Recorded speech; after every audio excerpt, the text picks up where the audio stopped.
انداز سے کرے جس طرح حضرات صحابہ کرام رضی اللہ تعالیٰ عنہ یہ تجربات اور مشاہدات کے مقابلے میں صحابہ نے ہمیشہ خبر پر یقین کیا ہے، نظر کو ڈھوبو میں رکھا ہے۔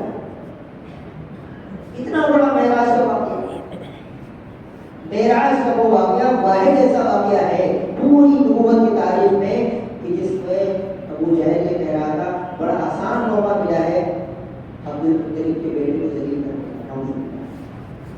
بڑا کیسے ممکن ہے ایک ہی رات میں کوئی مکے سے یروشلم اور یروشلم کے ساتھ آسمان کیسے نہیں پہنچ جائے گا؟ یہ حضرت فرماتے تھے نبوت کی خبر پر کبھی عقلی گھوڑے مت دوڑانا، نبوت کی خبر پر عقلی گھوڑے مت دوڑانا، عقل معروف ہو جائے گی، آدمی پاگل ہو جائے گا، آدمی سڑیا جائے گا۔ ابو جہل کون ہے معلوم ہے؟ پورے مکہ مکرمہ کا سب سے بڑا چیف جسٹس، سب سے بڑا چیف جسٹس۔ اسی وجہ سے عرب کے لوگ اس کو ابو الحکم کہتے ہیں۔ ابو الحکم فیصلہ کرنے کی مہارت میں اتنی مہارت رکھنے والا کہ لوگ فیصلوں میں بھی فیصلہ کرنے والوں کو بھاگ پائے۔ بڑے بڑے کمپلیکیٹڈ ایشوز کو، پیچیدہ مسائل کو چٹکیوں میں حل کرے، بڑا ذہین آدمی، بڑا فقیر آدمی، لیکن حضور کی نبوت سمجھ میں نہیں آئی، لوگوں کو معلوم نہیں آئی۔ معراج کے موقع پر پورا ایک گروہ الگ کر کے حضور اکرم صلی اللہ علیہ وسلم کے ماننے والوں چاہنے والوں کو برگلانے کی پوری کوشش میں لگا ہوا، ادھر سے بڑھاتا ہوا آ رہا ہے، ہمیں موقع مل گیا، ہم کو ذلیل کر دیں گے، ہم کو بدنام کر دیں گے، ہم تو ان کے ساتھیوں کو برگلا کے فارغ کر دیں گے۔ اس طرح کے لوگ آج بھی ہیں، نیوز چینلز پر، ٹی وی ڈیبیٹس میں لوگ کنفیوژن کریٹ کرنے کے لیے اور معاملات کو مزید کشمکش میں کی طرف لے جانے کے لیے، مسائل کو حل کرنے کے بجائے تذبذب میں ڈالنے کے لیے لوگ بیٹھے ہیں سیدھے سادھے مسلمانوں کو برگلانے کے لیے۔ اگر یہ دعوت اللہ کی محنت میں 4 ماہ لگانے والے، 5 ماہ لگانے والے، 7 لگانے والے دیہات کے علاقوں میں نہیں جائیں گے، بنجر آبادیوں میں نہیں جائیں گے، تو یہ موبائلوں کے فتنوں کا شکار ہو کر اپنے ایمان کا سودا چلے۔ ادھر سے بڑھاتا ہوا آ رہا ہے، سامنے سے حضرت ابوبکر رضی اللہ عنہ بڑی اچھی بات ہے۔ حضور کے معراج کے سفر کی ساری داستان سب کو معلوم ہے، بڑے کو نہیں معلوم۔ یار غار، رفیق خاص سب کچھ ہے، لیکن حضرت ابوبکر کو ابھی معراج کا واقعہ پتہ نہیں چلا۔ ابو جہل کو معلوم، دوسرے لوگوں کو معلوم، کفار مکہ سب انتظار میں ہے کہ اب جنگ ہنسائی ہوگی۔ بات گزرے صحابہ کو معلوم ہے سوائے ابوبکر رضی اللہ عنہ۔ اس واقعے کو سنا کر ہمیں بتانا چاہ رہے ہیں حضور عزیزو کہ ظاہر پر اور نظر سے دیکھنے والی چیزوں پر جب ٹکراؤ ہوگا اللہ کے نبی کی خبر پر، تو ایمان والا ہمیشہ خبر کی طرف جائے گا اور جو غیر ایمان والا ہوگا وہ ہمیشہ نظر کی طرف جائے گا۔ نظر کا انکار، خبر کا اقرار اسی طرح نہیں۔ نظر سے ہٹ کر خبر پہ یقین کرنا اور اس کو دل و جان سے تسلیم کر لینا، اسے کہتے ہیں ایمان، اور خبر پہ تذبذب میں پڑ جانا اور نظر پر بالکل آنکھ بند کر یقین کر لینا، اس کو کفر کہتے ہیں۔ چنانچہ ابو جہل کہنے لگا حضرت ابوبکر سے، ارے تمہیں خبر ملی مکے میں کیا واقعہ پیش ہے؟ حضرت ابوبکر رضی اللہ عنہ پورے وقار پوری سنجیدگی کے ساتھ بات سن کر کہنے لگا وہ فلاں فلاں یہ خبر یہ واقعہ پیش ہوا، اب بتائیے کیسے؟ پوری داستان سنانے کے بعد حضرت ابوبکر رضی اللہ عنہ سے کہتا ہے کیا یہ ممکن ہے، کیا ایسا ہو سکتا ہے؟ حضرت ابوبکر رضی اللہ عنہ کہتے ہیں یہ بتاؤ یہ کون کہتا ہے؟ اس کی اور کون ہے؟ وہی ہے جن کے ساتھ رہے گا۔ یہ محمد بن عبداللہ کہتے ہیں صلی اللہ علیہ وسلم، یہ ساری کہانی ان کی ہے، نعوذ باللہ ساری کہانی بڑی بھی ان کی ہے۔ علماء فرماتے ہیں کہ حضرت ابوبکر کا سر جھکا ہوا تھا، خبر جیسے محمد رسول اللہ صلی اللہ علیہ وسلم کا نام سنا ہے سر اٹھا، آنکھیں سرخ ہو گئی اور بیان زبان کھول پڑے۔ اگر یہ خبر ان کی ہے، محمد رسول اللہ کی ہے، تو بالکل 100% یہ برحق ہے، سچ ہے، اس میں کوئی تردد نہیں، کوئی تردد نہیں، کسی قسم کے شبہے کی گنجائش نہیں۔ اور تم اس خبر کی بات بات کرتے ہو ہم اس سے بڑی بڑی خبریں مان چکے ہیں. آسمان سے فرشتے کی آمد کو ہم تسلیم کر چکے ہیں. جنت اور جہنم کی خبر پر یقین کر چکے ہیں. حضرت تھانوی رحمۃ اللہ علیہ نے بڑی تفصیل سے لکھا ہے صدیق کا لقب کسی موقع پر ملا حضرت ابوبکر رضی اللہ عنہ.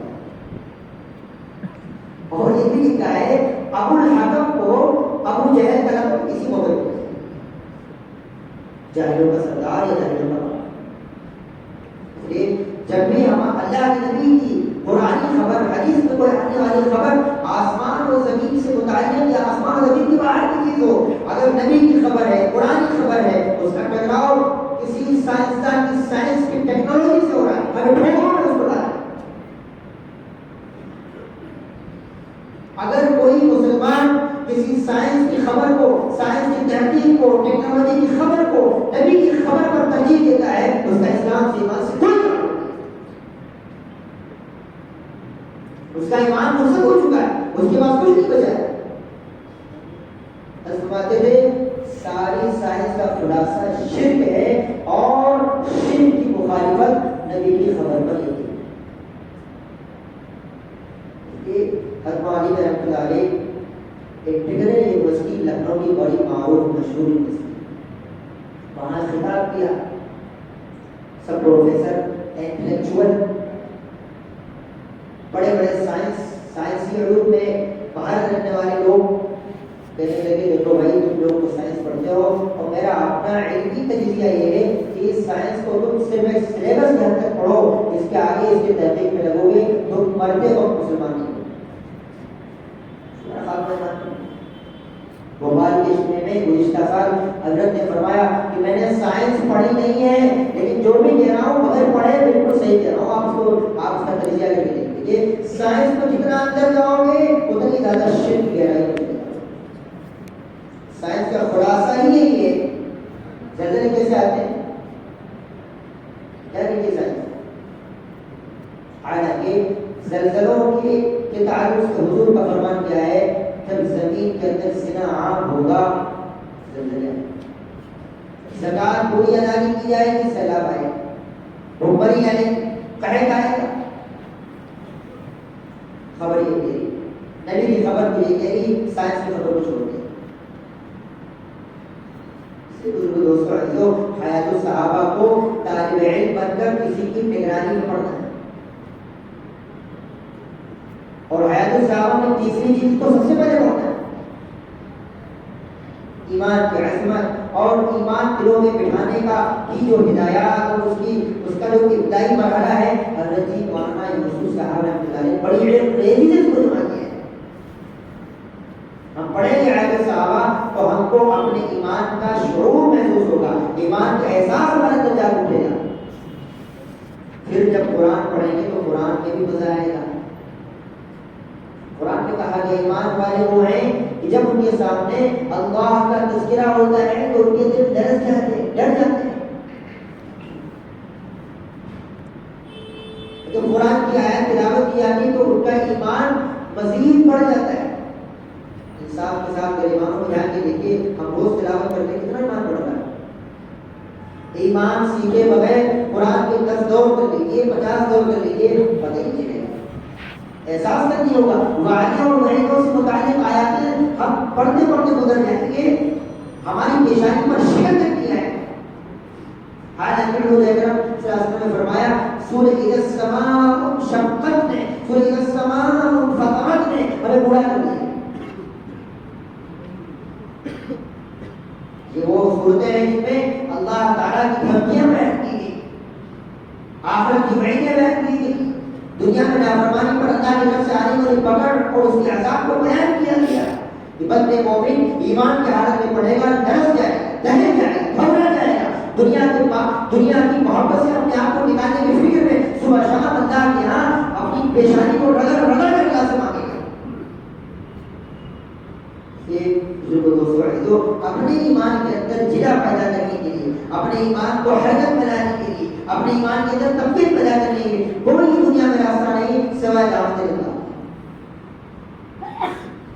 ایمان بنے گا ایمان کی دعوت سے, فرماتے تھے جب تک اپنے ایمان کے داعی نہیں بنو گے تم صرف مدعی بنو گے یا مدعو بنو گے.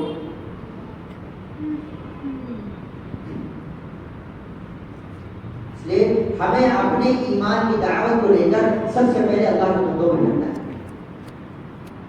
ایمان کی دعوت ہر حال میں اور ہر معاملے میں سب سے پہلے مقدم ہے. حضور اکرم صلی اللہ علیہ وسلم نے بیان کارزار کی دعوت وہاں دعوت کو لے کر ہم ہمارے آپ کے ذہن کو تصور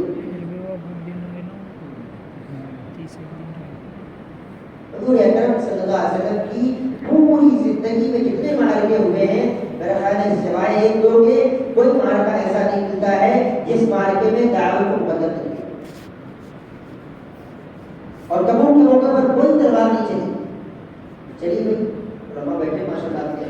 تبوک کے موقع پر کوئی قتال نہیں ہوا, کوئی لڑائی نہیں ہوئی, لیکن دعوت کے عنوان پر, دعوت کے تقاضوں پر سیدنا ابوبکر صدیق کا پورا مان لگا, عمر فاروق کا آدھا مان لگا, عثمان غنی کا تہائی لگا رضی اللہ عنہ.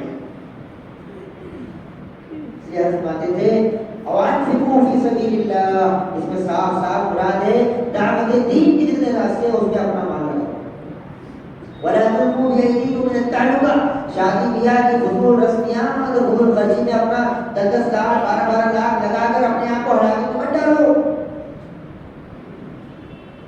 آج سویرے صبح فجر کی نماز میں پہلی رکعت میں سورۃ توبہ کا رکوع پڑھا گیا, اس میں فرمایا گیا ان اللہ اشترى من المؤمنین انفسهم واموالهم بان لهم الجنہ.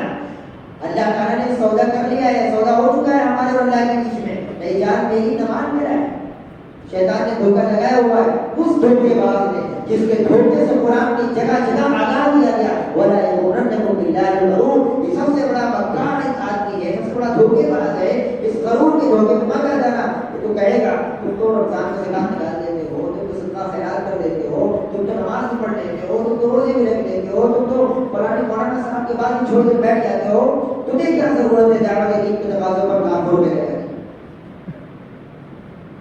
ابھی چند مہینے پہلے ہم نظامالدین میں تھے, افریقہ کے جوان سے ملاقات ہوئی. ہم نے شاید ان کا بتایا تھا نمائش میں 26 پیسے بیچ کر کے ایک آدمی افریقہ کے ایک دیہات سے نظامالدین آیا ہے اور کہنے لگا میرے پاس 26 پیسے تھی, اسی پر میرے گھر والوں کا گزر بسر تھا, میرا روزی کا جو ایک سورس تھا, ذریعہ تھا, وہ یہ پیسے تھی کہ دودھ سے جو ارننگ ہوتی تھی, جو کمائی ہوتی تھی, اس سے گھر کا خرچہ چلتا ہے. یہ ساری پیسے بیچ کر کے آئے. کیوں آئے؟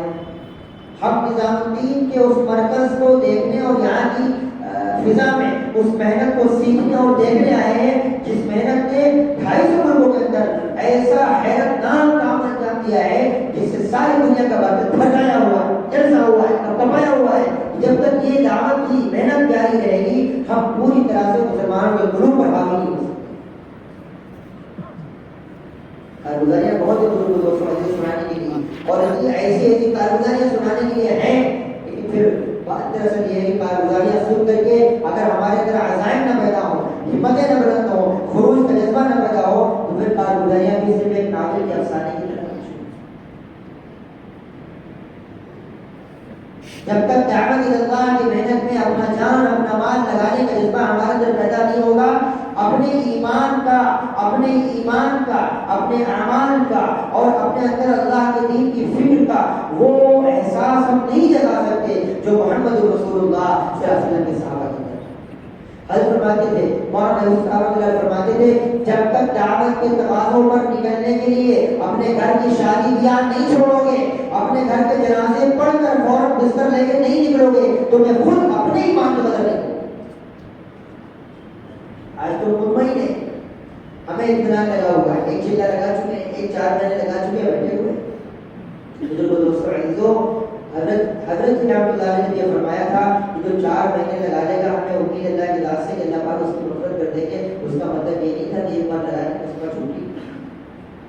فضائل اعمال میں حضرت شیخ رحمۃ اللہ علیہ نے لکھا اشعار شعر کے انداز میں مکتب عشق کے انداز میں دیکھیے اس کو چھٹی نہ ملی, جسے سبق یاد کیا. ہم لوگ فارغ ہوئے مدرسے سے علماء آگے سال تشکیل کرنے کے لیے یہ سوچ کے آئے کہ چلا لگا کے آ جائیں گے، ان لوگوں کا بھی بھرم ٹوٹ جائے گا اور ہم بھی فارغ ہو جائیں گے۔ سال کا پہلا چلا سن 2015 کے آخر میں اللہ کی شان اور اس کی قدرت کا مظہر اور اس کی کرشمہ سازی اور اس کے کام کرنے کے اور البیل انداز میں سے ایک اللہ نے ایسا اپنی قدرت کا اظہار فرمایا۔ ہم تقریباً 50 علماء ندوے سے آئے تھے، 50 میں سے تقریباً 5 کا ارادہ تھا سال لگانے کا، 45 کا 4 مہینے لگانے کا، چلا لگا کے نکل گئے۔ ان 50 میں تقریباً 25 کو پنجاب بھیجا گیا، 20 کو ہریانہ بھیجا گیا، اور ان 5 کو جن میں میں بھی تھا قطب گڑھ جو دہلی کا آخری ساحلی علاقہ کہلاتا ہے جو ہریانہ پروینس سے بالکل ملا ہوا ہے، وہاں پہلا چلہ لگا۔ پہلے چلے کے اندر جو مسلمانوں کو دیکھا ہے وہ سارے کام کرتے ہوئے جو برادران مدد کرتے ہیں، ان کے مکانات کے باہر جو نمبر پلیٹ لگی ہوتی اس میں ان کے نام پڑھے، اور پھر جب ان سے ملاقات کی تو ان کا نام پوچھا۔ بزرگ دوست اور عزیزوں، اس ایک چلے نے یہ ذہن اور دماغ کو سمجھا دیا، جن کو مطمئن کر دیا دعوت اللہ کی محنت میں اگر نہیں لگیں گے تو پھر یاد رکھیے بقول علامہ شاہ کشمیری رحمۃ اللہ علیہ، عالم کو اپنے علم کا مصرف ملے گا، عالم کو اپنے علم کا مصرف ملے گا جب وہ پگڈنڈیوں میں نکلے گا، سڑکوں میں نکلے گا، دریاؤں میں نکلے گا، گلی کوچوں میں جائے گا، عام آدمی سے ملے گا، تانے والے سے ملے گا، کاشتکار سے ملے گا۔ ملا علی قاری رحمۃ اللہ علیہ اتنا بڑا محدث، صبح اشراق سے لے کر ظہر تک اور ظہر سے لے کر عصر تک ان کا مشغلہ ہی یہی تھا، صرف درس حدیث میں آنے والے طالبین و والدین کے علمی پیاس کو جانا، اور اس کے بعد کیا کرتے تھے، سڑکوں میں نکل جاتے، بکری چرانے والے، اونٹ چرانے والے، اور اس زمانے میں بیل گاڑی اور اس زمانے میں تانگے چلانے والے ان کے پاس چل بھی جاتے، کہتے آؤ بھائی آؤ کلمہ سیکھ لیں۔ ملا علی قاری رحمۃ اللہ علیہ ایک چپل ٹانگنے والے فوجی کے پاس گئے، اسے کہا تم کیا کر رہے ہو؟ کہنے لگے میرا کام ہے پھٹی ہوئی چیز کو جوڑنا۔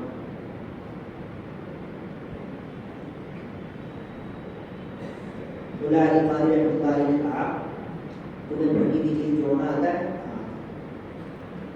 کیا کیا جوڑ سکتے ہیں؟ چپل ٹانگ سکتے ہیں، جوتے ٹانگ سکتے ہیں، موزے ٹانگ سکتے ہیں وغیرہ وغیرہ۔ پھر نے پوچھا وہ بڑے میاں تمہیں کیا ہے؟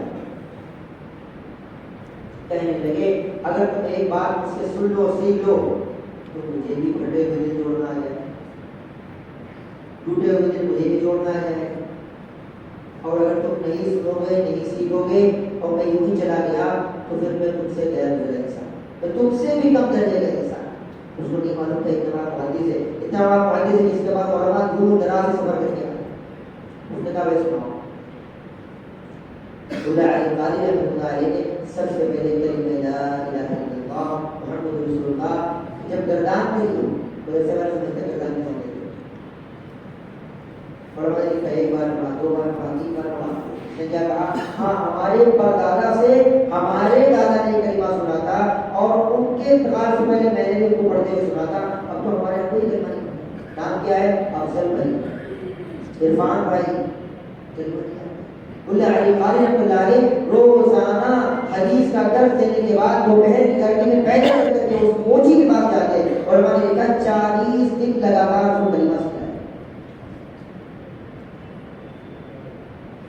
انتقال سے پہلے کہنے لگے شاگرد کہنے لگے حضرت آپ نے ماشاءاللہ بڑے سے بڑے کام انجام دیے ہیں، آپ کی تو مفرت ہو گئی، بعد مریدین ہوتے جوش میں آ کے کہتے کہنے لگے دعا کرو اللہ خاتمہ ایمان پر کر دے، مجھے اپنے کسی عمل پر اتنا اطمینان اور اعتماد نہیں ہے جتنا اس موچی کو کلمہ سکھانے میں۔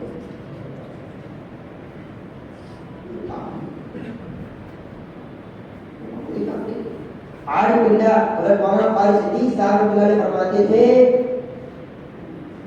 کہ اگر بخاری پڑھانے والے اور ایک مسلم شریف پڑھانے والے بڑی بڑی مسجدوں پر بیٹھنے والے اگر یہ ان کو کبھی کسی زمانے میں پتہ چلے کہ کسی زمانے میں کسی نبوت کا دعویٰ کر دیا ہے، اگر اس کو زد و کوم کرنے کے لیے اور اس کی بہتری کرنے کے لیے اور ختم نبوت کے عقائد سے متعلق کی دعوت دینے کے لیے اگر یہ نہیں گئے اور کسی علاقے کو پتہ چلے یہاں کے لوگ قریب نماز کے بغیر زندگی گزار رہے ہیں، اگر یہ وہاں چل کر اپنا مال اپنی جان لے کر نہیں گئے، اپنی پیشانی کا پسینہ نہیں بہایا، اپنی چپلیں نہیں گھسی، اپنی ایڑیوں کو نہیں تھکایا، اپنے جسم کو نہیں تھکایا اور کلمہ نماز سیکھے بغیر مان کے لوگ چلے جائیں گے، بخاری کی حدثنا سے پہلے اس سے یہ پوچھا جائے گا بتاؤ تم نے اس کو ایمان سکھائے بغیر کلمہ سکھائے بغیر دنیا سے کیوں آنے؟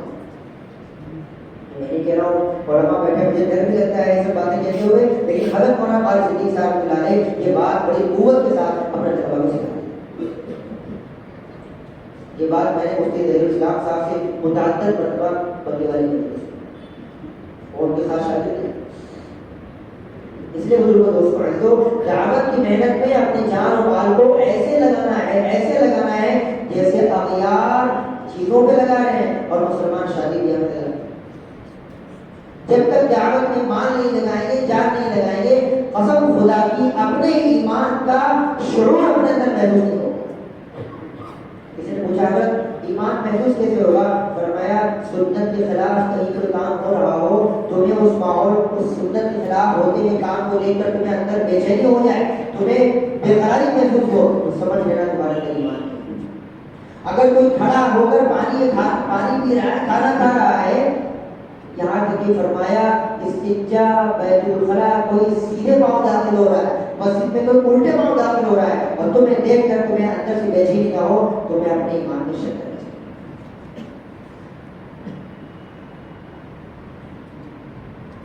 صحابہ کرام رضی اللہ تعالیٰ عنہم ایک ایک کو دعوت دے کر اس قدر مسجد کے ماحول سے جوڑنے کے عادی تھے، اس قدر عادی تھے، اس قدر مسجد کو لازم پکڑے ہوئے تھے کہ اگر ان کے یہاں پہ پوچھتا فلاں صاحب کہاں ہیں، کہاں گئے ہیں، کب تک آئیں گے، جواب یہ ہوتا تھا مسجد گئے پتہ نہیں کب آئیں گے۔ ہمارے گھر والوں کو پتا ہے مسجد گئے ابھی آدھا گھنٹے بعد آئیں گے، پوچھے بازار کے کب تک، بازار نہیں پتہ نہیں کب آئیں گے۔ حضرت فرماتے تھے مولانا یوسف رحمۃ اللہ علیہ، جس نے بازار کے ماحول میں 6 گھنٹے دیے ہیں اور اپنی جائز ضروریات کو پوری کرنے کے واسطے 6 گھنٹے دیے ہیں، اب اگر یہ بازار سے آ کر مسجد کے ماحول میں ایمان کے مذاکرے میں، ایمان کے حلقے میں نہیں بیٹھے گا، اس کا ایمان عمل متاثر ہوگا۔ سوال ہی نہیں، یہ سوال ہی نہیں کہ 8 گھنٹے کیوں دے رہے، یہ سوال نہیں کرنا ہے 8 گھنٹے کیوں دے رہے، ہم کو تو اپنے ایمان اور اپنے یقین اور اپنے عمل کی اصلاح کے لیے 8 گھنٹے دینا ہے۔ صحابہ دعوت دینے کے اتنے عادی تھے، دھوپ کی فکر، چھاؤں کی فکر، بھوک پیاس کی فکر، میدان میں ہر وقت دعوت دینے میں لگے ہوئے۔ چنانچہ ایک موقع پر مقداد بن عمرو کہتے ہیں ہم چند لوگ تھے، اس چھوٹے سے سریے میں گئے، معرکے میں گئے، وہاں سے حکم ابن کیسان کو لے کر آئے قیدی بنا کر۔ حضور اکرم صلی اللہ علیہ وسلم کی یہ سب سے پہلی بنیادی ہدایات ہوا کرتی تھی، چھوٹا کوئی ٹکڑا جائے، چھوٹی فوج جائے، بڑی فوج جائے، جو نہ مانے اس کو لے کر جاؤ۔ کیوں؟ نہ ماننے والوں کا اندر ماننے کا جذبہ کہاں پیدا ہوگا؟ مسجد کے اندر۔ مقداد بن عمرو کہتے ہیں ہمارے لشکر کے امیر نے حکم ابن کیسان کی گردن اڑانے کا ارادہ کر لیا، میں نے کہا ایسا کرو، حضور کی خدمت میں لے کے چلو۔ حضور اکرم صلی اللہ علیہ وسلم کی خدمت میں لے کر آئے، پوری داستان سنائی، حضور اکرم علیہ السلام حکم ابن کیسان کو دعوت دینا شروع کیا، دعوت دیتے رہے اور کافی دیر ہو گئی، بہت دیر ہو گئی، حکم ابن کیسان بس سے بس نہیں ہوا۔ یہاں تو ایک آدمی کے پاس 2 بار جاتے ہیں، اس کے بعد ہم فوراً فتویٰ لے لیتے ہیں کہ آدمی چھوٹا ہو گئی گزرے کا نہیں چھوڑ۔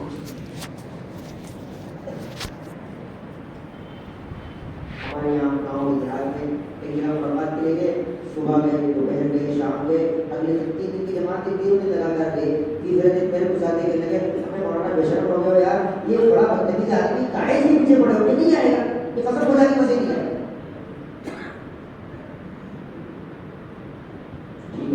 متکلم کے ساتھ تو آپ نے شفقت کا اظہار کیا، لیکن جس کو دعوت دی اس کو آپ بھول گئے۔ حکم ابن کیسان کو حضور اکرم صلی اللہ علیہ وسلم دعوت دیتے رہے، یہاں تک کہ آخر میں عمر فاروق رضی اللہ تعالیٰ عنہ بول پڑے یا رسول اللہ اس کو ہمارے حوالے کر دیجیے، ایمان نہیں کہتا، واللہ لا یسلم ھذا آخر الامر، قیامت تک ایمان نہیں رہے، کبھی ایمان نہیں رہے۔ اس کو ہمارے حوالے کر دیں ابھی کر پڑھا دیں. آپ صلی اللہ علیہ وسلم نے حضرت عمر کی بات کو سن کر کوئی توجہ نہیں کی. یہاں سے ہمیں اصول مل گیا ہم دعوت کریں گے کوئی ساتھی نہیں کہ اس کو چھوڑ کر ہم سنیں گے. حضرت عمر کی حضور نے نہیں سنی. ہم تو دعوت دیں کہ اپنا پورا کام کریں گے. حضرت جی مولانا رحمۃ اللہ علیہ فرماتے تھے داعی کی دعوت کے اصرار اور اخلاص اور استقلال اور استقامت پر مدعو کی ہدایت کرتے ہوتے ہیں. داعی کی دعوت میں اخلاص استقلاص اور استقامت پر مدعو کی ہدایت کرتے ہوتے ہیں. اور اگر کسی تکلیفی نظام کے تحت اللہ اس کو ہدایت نہ دے تو داعی کی ذات کو دوسروں کی ہدایت کا ذریعہ اور سبب بنائے. چنانچہ حضور اکرم صلی اللہ علیہ وسلم دعوت دیتے رہے آخر میں حاتم ابن کیسان نے کلمہ پڑھ دیا اشہد ان لا الہ الا اللہ. آپ حضرت عمر گھبرائے فرماتے ہیں عمر فاروق رضی اللہ تعالیٰ عنہ حاتم ابن کیسان نے ہمارے سامنے کلمہ پڑھا مسلمان ہوئے فحسن اسلام ہو اور ایسا ویسا اسلام نہ ہے.